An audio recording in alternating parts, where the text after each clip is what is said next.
Today we are discussing about corrective measures for kyphosis. Kyphosis means backbone related deformities for chapter 5 children and women in sports. जैसे हमने काइपोसिस की बात की थी पहले कि मींस काइपोसिस किस टाइप की डिफॉर्मिटीज है या कोजेस क्या होते हैं, काइपोसिस किसकी वजह से होता है। काइपोसिस का मेन कोजेस क्या है? Bad habit. ठीक है, काइपोसिस किसकी वजह से होता है? बैड हैबिट की वजह से होता है। और मेनली स्टार्टिंग कहाँ से होता है?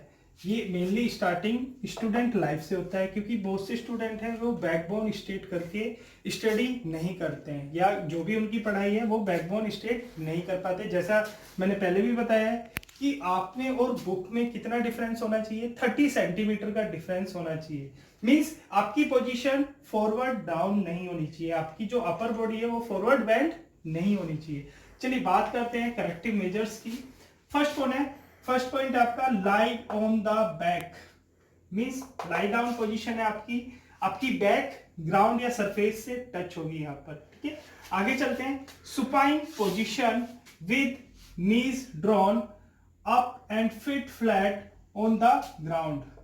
जैसे सपोज करो हम क्रंचिस की बात करते हैं, अगर हम क्रंचिस पोजीशन लेते हैं, क्रंचिस पोजीशन में क्या है? आपकी नीज बैंड होती है, ड्रॉन होती है और फ्लैट फुट होते हैं, फिट आपके फ्लैट होते हैं ऑन द ग्राउंड। ठीक है, आगे चलते हैं, आगे बात करते हैं।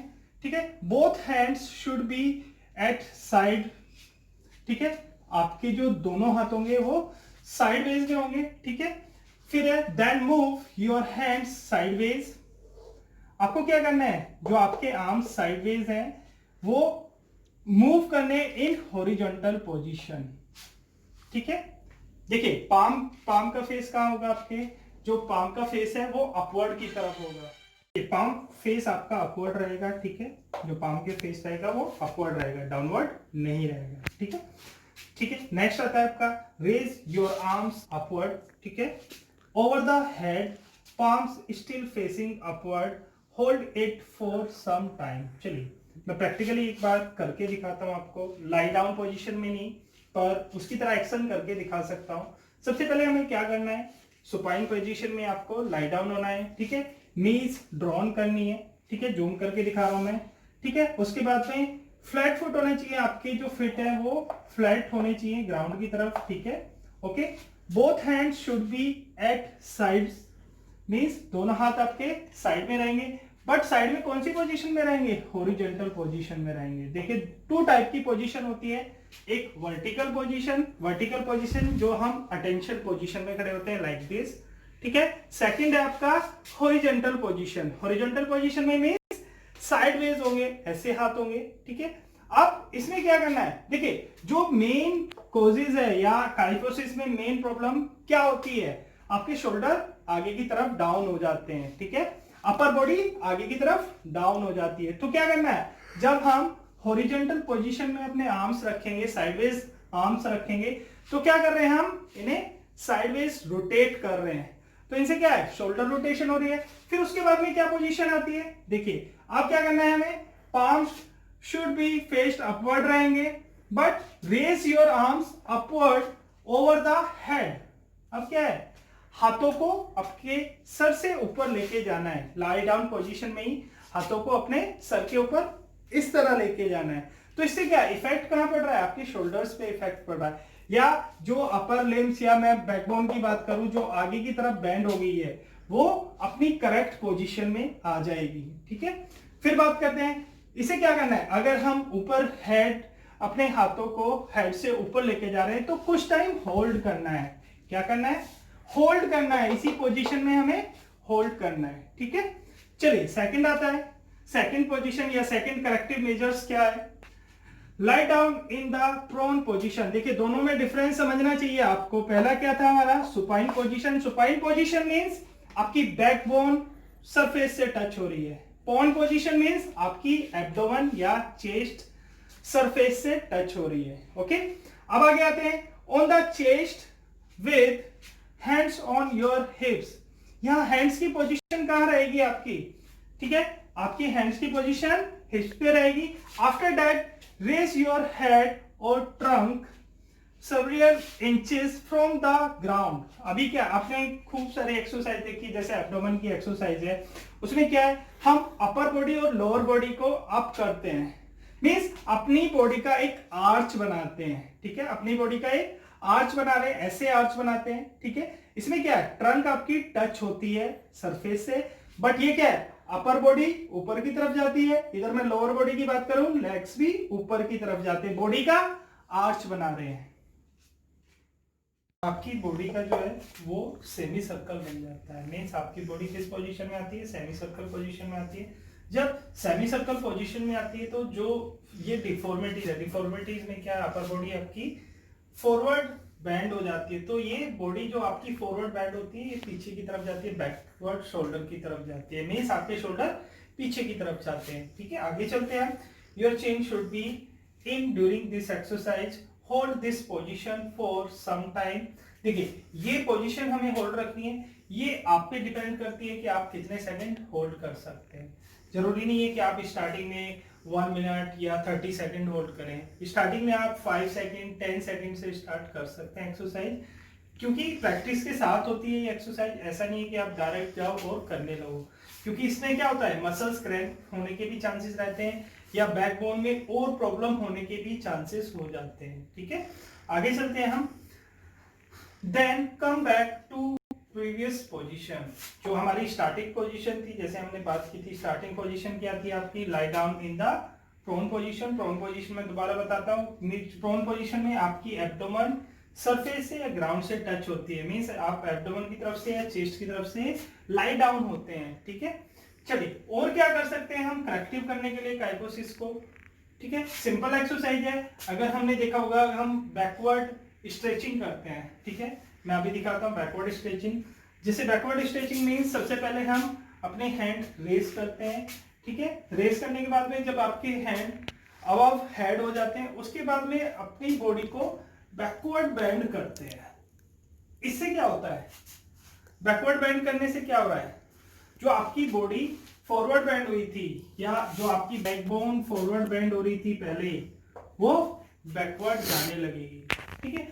अब कुछ आसनों की बात करते हैं, इसके लिए कौन कौन से आसन या कौन कौन से आसन इसे करेक्टिव कर सकते हैं। नंबर 1 है चक्रासना, जैसे नाम से ही पता पड़ रहा है, बॉडी का सर्कल बन रहा है, ठीक है, डी पोजीशन बन रही है। चक्रासन में क्या है, चक्रासन में आपकी बॉडी का डी पोजीशन बनती है, या जो शेप आती है वो डी टाइप की आती है। तो इसमें क्या है, आपके शोल्डर्स और अपर बॉडी पे ज्यादा इफेक्ट पड़ता है, ठीक है। सेकंड है धनुरासना, धनुरासना से भी इफेक्ट पड़ रहा है, ठीक है। धनुरासना में क्या है, अपनी जो पोजीशन है या आपकी जो बॉडी शेप है उसे एक धनुर की तरह बनानी है, धनुष की तरह बनाए, आर्चरी की तरह बनानी है, आपने आर्चरी देखा होगा, ठीक है। लास्ट वन है आपका भुजंगासना, बहुत अच्छे से पढ़ा था भुजंगासना आपने चैप्टर 3 में। Bhujangasana means cobra pose.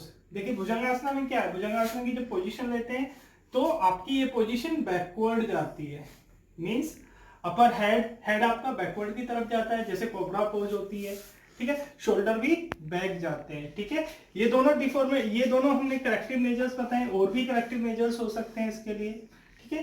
तो मेनली हम ये यूज करते हैं, इनसे हम काइपोसिस को करेक्ट कर सकते हैं, या काइपोसिस वाली जो डिफॉर्मिटीज हुई है आपको उसे करेक्टिव कर सकते हैं, ठीक है। नेक्स्ट हम चलते हैं काइपोसिस के बाद में लॉर्डोसिस, लॉर्डोसिस की बात करेंगे, ठीक है। क्वेश्चन नेक्स्ट आपकी आती है डिफॉर्मिटीज बैकबोन से रिलेटेड, लॉर्डोसिस, ठीक है।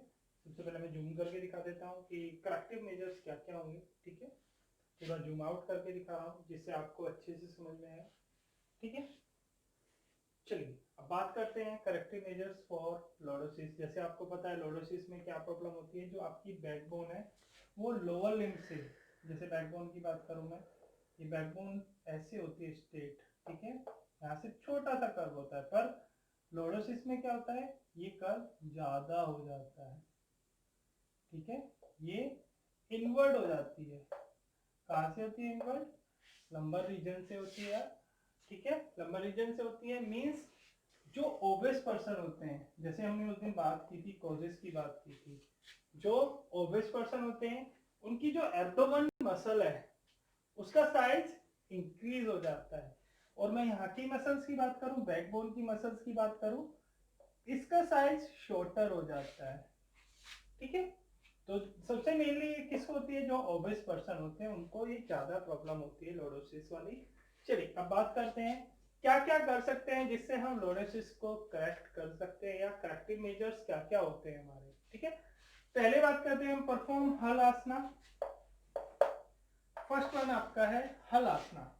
हल आसना जैसे आपने पोजीशन पता होगा, lie down on your back. ठीक है, सबसे पहले आपको सीधे लेटना है। ठीक है, आपकी बैकबोन सरफेस से टच होगी या ग्राउंड से टच होगी। ठीक है, या आप मैट पे कर रहे हैं परफॉर्म, तो मैट से आपकी क्या टच हो रही है, बैकबोन टच हो रही है। ठीक है, उसके बाद में क्या करना है, स्लोली स्लोली जो आपके लेग्स है या फिट है उनको ऊपर की तरफ ले जाना है, और आपके हैंड्स की पोजीशन क्या होगी, आपके हैंड्स आपके हिप्स के साइड में होंगे। ठीक है, ओके, तो आपको जो लेग है ओवर द हेड लेके जाना है। ठीक है, सर से पीछे की तरफ लेके जाना है। देखिए, अगर हम सर से पीछे हेड लेके जाते हैं, सपोज करो मैं छोटा सा डायग्राम बना रहा हूं जिससे आपको समझ में आ जाए। सिंपल पहले पोजीशन ये है हमारी। ठीक है, उसके बाद में क्या आएगी, यहां से हम लेग्स को पीछे की तरफ लेके जा रहे हैं और आपके हैंड्स साइडवर्ड है, बोथ लेग आपकी पीछे की तरफ जा रही हैं, ये ग्राउंड से टच होंगी। तो देखिए इससे इफेक्ट कहां पड़ रहा है, आपकी एब्डोमेन मसल्स पे पड़ रहा है और इस बैक पे पड़ रहा है। जो ये बैक आर्च बना है अंदर की तरफ गई है, इस हलासन को करने से क्या होगा, ये अपनी ओरिजिनल पोजीशन में आनी स्टार्ट हो जाएगी। ठीक है, जैसे आपने देखा होगा हलासन अगर हम परफॉर्म करते हैं तो उससे हमारी बैकबोन की फ्लेक्सिबिलिटी इंक्रीज होती है, या कोई भी पोस्चर डिफॉर्मिटीज होती है वो ठीक हो जाती है। मेनली लॉर्डोसिस की बात करूं तो मैं मेनली किस पे ज्यादा इफेक्ट पड़ता है, लॉर्डोसिस पे इफेक्ट पड़ता है। ठीक है, सेकंड है पश्चिमोत्तासन। इससे भी हम क्या करते हैं, इससे भी हमारे जो लॉर्डोसिस वाली डिफॉर्मिटीज है वो करेक्टिव होती है। ठीक है, नेक्स्ट चलते हैं, it is necessary to develop the strength of abdomen muscle. जैसे आपको पता होगा अगर हमारी मसल्स में फैट परसेंटेज ज्यादा हो जाता है, अगर हमारी मसल्स में फैट परसेंटेज ज्यादा होता है तो क्या होता है, जैसे अगर मैं एब्डोमेन की बात करूं, जो आपके एब्डोमेन में अगर बेली फैट ज्यादा आ गया, बेली फैट ज्यादा आने से क्या प्रॉब्लम होगी, आपके एब्डोमेन आगे की तरफ ज्यादा निकलेगी, और ये जो बैकबोन है ये लंबर रीजन से आपकी अंदर की तरफ जाती है। ठीक है, तो मेनली इन दोनों आसनों का इफेक्ट कहां पड़ रहा है, आपकी एब्डोमेन मसल पे, या मैं बात करूं कोर मसल पे। ये आपने सुना होगा कोर मसल। ठीक है, अगर आपकी कोर मसल फिट है तो ये डिफॉर्मिटीज आपको होगी नहीं।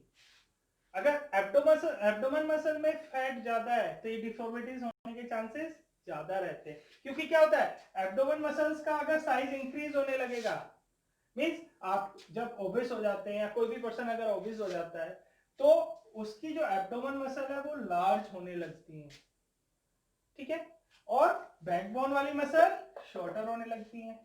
ठीक है, आगे चलते हैं, lie on your back and lifting fit vertically overhead. ये भी सेम हल आसन की तरह है। हल आसन जो हम परफॉर्म करते हैं स्टार्टिंग में क्या है, स्टार्टिंग में हम पूरा आसन नहीं कर सकते, अगर कोई ओबेस पर्सन होगा तो वो पूरा हलासन नहीं कर सकता, तो उसके लिए क्या है, हम पार्ट मेथड यूज करेंगे। क्या करेंगे, हम पार्ट मेथड यूज करेंगे। पहले हम 30 डिग्री पे अपनी लेग्स लेके जाएंगे वर्टिकली, फिर उसके बाद 60, फिर 90, फिर 120। ठीक है, ऐसे करके धीरे धीरे करके हम पीछे पैर लेके जाएंगे सर से।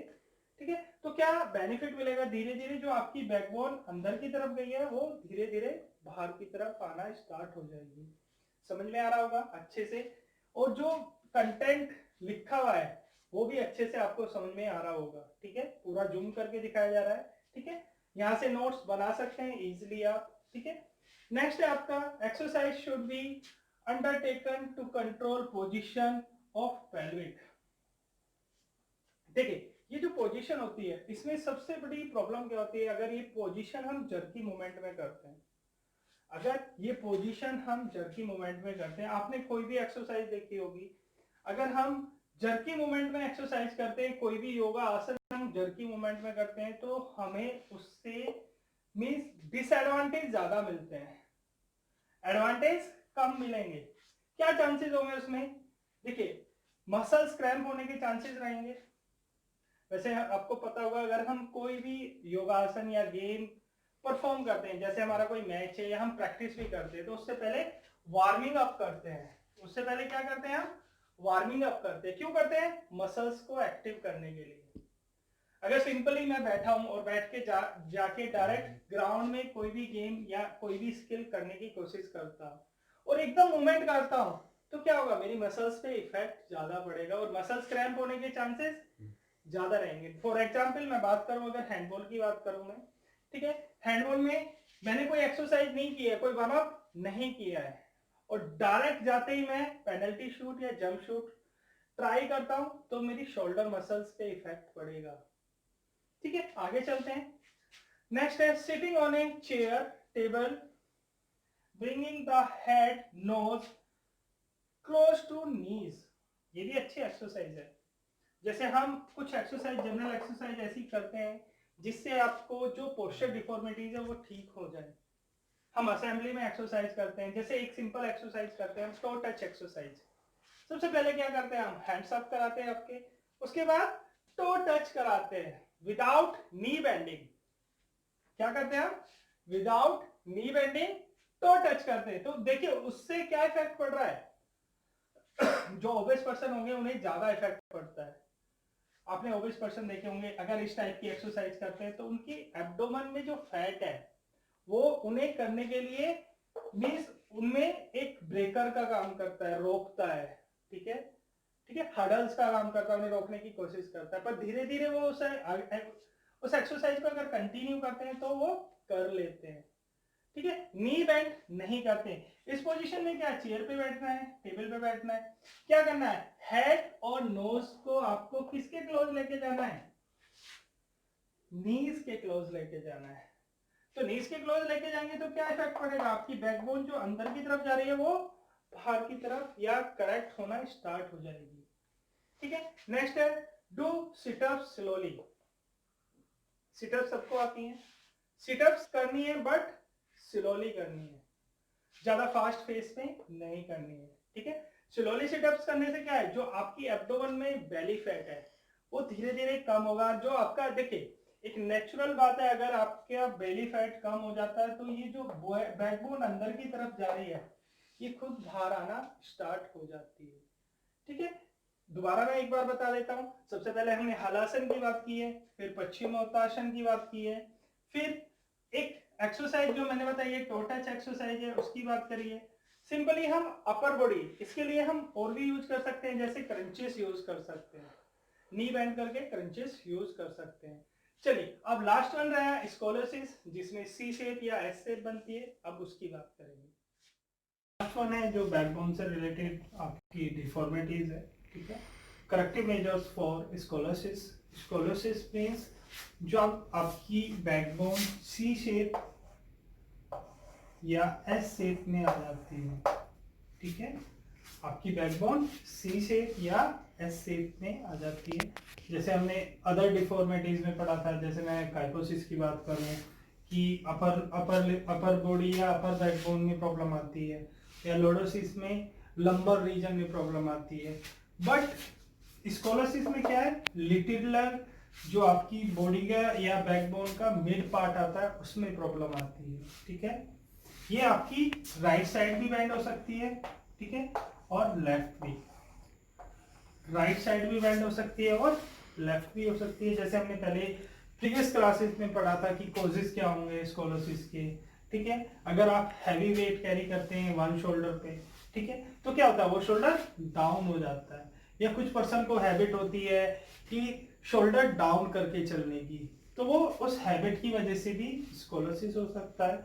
इसके लिए एक्सरसाइज या करेक्टिव मेजर्स जो बताए हम उन पे बात करेंगे, डिस्कस करेंगे। पहला है lie down in prone position. Prone position आपको पता है कौन सी है, मींस एब्डोमेन आपकी नीचे की तरफ होगी। On the chest right arm should be upward, क्या करना है सबसे पहले राइट आर्म अपवर्ड करना है, उसके बाद and left arm side after, left arm आपका साइड में ही रहेगा, ठीक है, ये आपका लेफ्ट आर्म साइड में होगा, राइट आर्म अपवर्ड करना है, ठीक है। After that move right arm towards, ठीक है, मूव करना है हमें राइट आर्म टूवर्ड्स, आगे की तरफ मूव करना है, ठीक है। नेक्स्ट आता है the left right arm towards the left over the head, ठीक है, over the head, press down with left hand and then slide the left hip up. चलिए उससे आगे क्या करना है, press down with left hand, left hand को क्या करना है प्रेस डाउन करना है, उसके बाद में क्या करना है then slide the left hip up, left hip को ऊपर की तरफ लेके जाना है, ठीक है। तो इससे क्या होगा, जो सी शेप है, देखिए सी या एस शेप की बात करो उसमें क्या होती है, जैसे वो डिफॉर्मिटीज की बात करता हूं मैं, ये साइडवर्ड होती है, तो ये पोजीशन लेंगे हम जब, तो क्या होगा, ये जो आपकी बैकबोन सी शेप या एस शेप में आई है वो करेक्टिव होना स्टार्ट हो जाएगी, ठीक है। एक बार और पढ़ देता हूं मैं, जूम करके भी दिखा देता हूं आपको, क्योंकि आपको नोट्स भी बनाने हैं, ठीक है। Lie down in prone position, example दे रहे हैं, on the chest right arm should be upward, सबसे पहले क्या करना है हमें राइट आर्म अपवर्ड करना है, ठीक है। उसके बाद में लेफ्ट आर्म साइड में रहेगा उस पोजीशन में, ठीक है। After that move right arm towards the left over head, right arm को क्या करना है आगे की तरफ लेके जाना है, टूवर्ड्स मींस आगे की तरफ लेके जा रहे हैं राइट हैंड को, ठीक है, हेड से आगे की तरफ, press down with left hand, आपको क्या करना है लेफ्ट हैंड है उसको नीचे की तरफ लेके जाना है, ठीक है। नेक्स्ट है आपका then slide the left hip up, okay. तो ये प्रैक्टिकली हमें ज्यादा समझ में आएगा, ठीक है, इससे ज्यादा हमें प्रैक्टिकली समझ में आएगा, ठीक है। मेरे पास परफेक्ट सरफेस नहीं है जहां मैं आपको ये एक्सरसाइज करके दिखाऊं, ठीक है। आगे बात करते हैं हम सेकंड की, stand erect with few inches apart, कैसे खड़े होना है आपको, सीधे खड़े होना है। सबसे पहले पोजीशन क्या लेनी है आपको, stand erect with few inches apart, देखिए अटेंशन पोजीशन में खड़े होते हैं पर वहां पर गैप नहीं लेते, जो आपके फिट में गैप होता है वो ज्यादा नहीं होता है, यहाँ क्या लेना है हमें अपने फिट में गैप लेना है, कुछ इंचेस का गैप लेना है। After that raise the left heel and left hip, ठीक है। उसके बाद में क्या करना है, extend right arm in and arch overhead to the left side, ठीक है। जैसे आपने देखा होगा हम जो वार्मिंग अप कराते हैं, आपकी प्रैक्टिकल क्लास होती है उसमें एक एक्सरसाइज कराते हैं साइडवर्ड बेंडिंग, ठीक है। जैसे मैं अभी परफॉर्म करके दिखाऊंगा आपको साथ के साथ साइडवर्ड बेंडिंग कैसे करते हैं। जैसे साइडवर्ड बेंडिंग की बात करूं मैं कि सबसे पहले क्या करते हैं हम हैंड्स अप करते हैं, ठीक है, सिंपली इस हाथ को इससे पकड़ने के बाद में ये साइडवर्ड बेंडिंग करते हैं, ठीक है। तो इससे क्या होगा, अगर आपकी बैकबोन इस साइड में ज्यादा हो रही है या इस साइड में सी शेप बन रहा है तो वो दूसरी तरफ ट्रांसफर होनी स्टार्ट हो जाएगी, ठीक है। हमें किस साइड करनी है, हमें जैसे सपोज करो आपको राइट साइड में प्रॉब्लम है, आपकी बैकबोन राइट साइड में कर्व बना रही है, तो आपको किस साइड करना है, उसके अपोजिट लेफ्ट साइड में करना है, ठीक है, फिर राइट में नहीं करना है, ओके। सिंपल है, कोई ज्यादा एफर्ट नहीं लगाना है।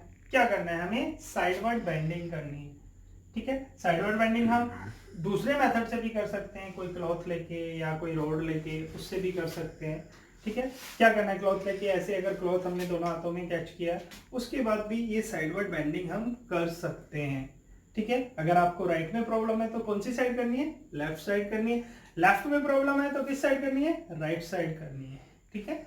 आगे चलते हैं, press left hand against the ribs on the left side, ठीक है। एक साइडवर्ड बेंडिंग ऐसे भी होती है, आपने देखा होगा इस साइड से हम साइडवर्ड बेंडिंग करते हैं, ये लाइक दिस, ठीक है।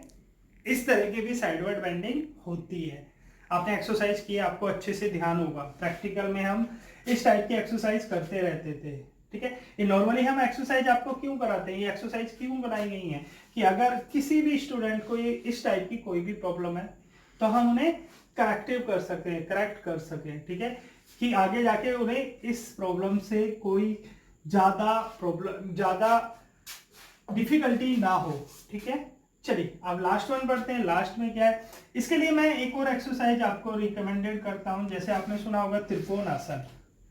ठीक है, त्रिकोण आसन, या हम एक एक्सरसाइज करते हैं अल्टरनेट टो टच। आपको याद होगा अच्छे से, वैसे बहुत टाइम हो गया आपको कोई भी एक्सरसाइज करे हुए।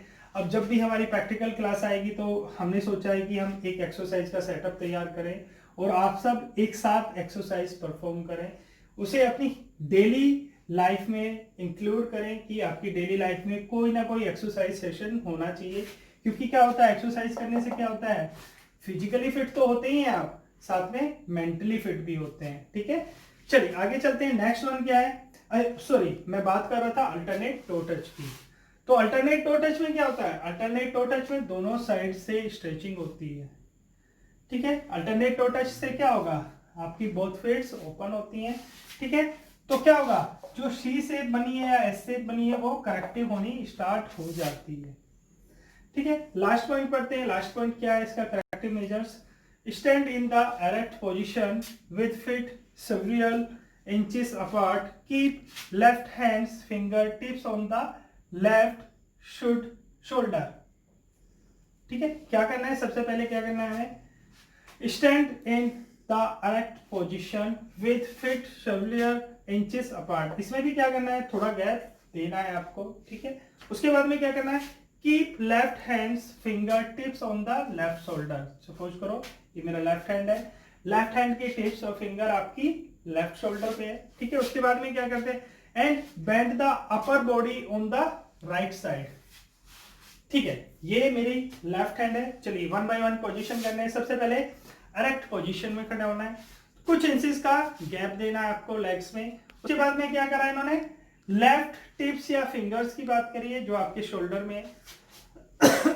उसके बाद में bend the upper body on the right side. ये मेरा अपर बॉडी है, तो मैं इसे किधर ले रहा हूं, सॉरी यहां से मैंने लेफ्ट फिंगर लिया तो राइट साइड में क्या है, मैं बेंड कर रहा हूं। ठीक है, बेंड करने से क्या होगा, अगर मैं इस साइड से दिखाता हूं, ये मेरा लेफ्ट फिंगर है, लेफ्ट शोल्डर पे मैंने टच किया है। उसके बाद में मैं राइट साइड में बेंड कर रहा हूं। देखिए आपको प्रैक्टिकली सब कुछ समझ में आएगा। ठीक है, मेरी बैकबोन पे इफेक्ट पड़ रहा है। ठीक है, बैकबोन पे इफेक्ट पड़ रहा है। ठीक है, आगे चलते हैं। Upper body on the right side, if there is an opposite C curve. देखो इसने भी मेंशन किया है, अगर सपोज करो मुझे लेफ्ट साइड में कर्व है तो मैं किधर बेंड होऊंगा, राइट साइड में बेंड होऊंगा। अगर सपोज करो मुझे, मैंने जैसे बोला, अगर मुझे राइट साइड में कर्व है तो मुझे लेफ्ट हैंड में, सॉरी लेफ्ट साइड में कर्व है तो राइट साइड में बेंड होना है। ओके, अगर राइट साइड में कर्व है तो लेफ्ट साइड में, फिर क्या होगा, उसका अपोजिट हो जाएगा। राइट हैंड की फिंगर्स या टिप्स आपके राइट शोल्डर पे होगी और लेफ्ट साइड आप बेंड हो जाएंगे। ठीक है, एक और एक्सरसाइज प्रोवाइड, जैसे मैं त्रिकोण आसन की बात करिए, त्रिकोण आसन भी कर सकते हैं। ठीक है, सिंपली आपको समझ में आ गए होंगे, तीनों करेक्टिव मेजर्स अच्छे से समझ में आ गए होंगे। ठीक है, हॉलीडे की बात या होमवर्क की बात कर रहे हैं, फिर एक बार मैं अनाउंस कर रहा हूं, जो आपका हॉलीडे होमवर्क था, चैप्टर 1 to 5 जो इंपोर्टेंट क्वेश्चन थे, 100 क्वेश्चन थे, वो आपको अलग से एक सेपरेट नोटबुक में बनाने हैं। ठीक है, नोटबुक में करने हैं। ठीक है, नोटबुक में करने के बाद में आपको स्कूल में सबमिट करने हैं। स्कूल के लिए आपके पास ऑप्शन है, आप सकरपुर की ब्रांच में भी सबमिट कर सकते हैं, मयूर विहार फेज 3 की ब्रांच में भी सबमिट कर सकते हैं। ठीक है, सबमिट करने के बाद में क्या होगा, जो आपका प्रैक्टिकल फाइल वर्क है आपको वो भी पूरा करना है। ठीक है, कुछ प्रोजेक्ट फाइल है वो भी आपको स्कूल में ही सबमिट करनी है। ठीक है, चलिए ये आपको अच्छे से समझ में आ गया होगा। जो आज की हमारी क्लास थी, अब हम वाइंड अप करते हैं क्लास का। उसमें हमारी बैकबोन रिलेटेड पोस्चर डिफॉर्मिटीज थी। एक बार और मैं जूम करके दिखा रहा हूं, बस बोर्ड दिखा रहा हूं जिससे आप नोट्स बना सकें यहां से। ठीक है, नेक्स्ट क्लास होगी हमारा बहुत इंपॉर्टेंट टॉपिक है, जैसे sports participation of women in India. ठीक है, बहुत सारे क्वेश्चन होंगे इससे रिलेटेड आपके पास। ठीक है, बहुत सारी क्वेरी होंगी और बहुत ही इंटरेस्टेड टॉपिक है। आपको भी समझने को मिलेगा कि हमारे इंडिया में जो स्पोर्ट्स पार्टिसिपेशन है वुमेन का वो लेस क्यों है, ऐसी बातें भी आएंगी।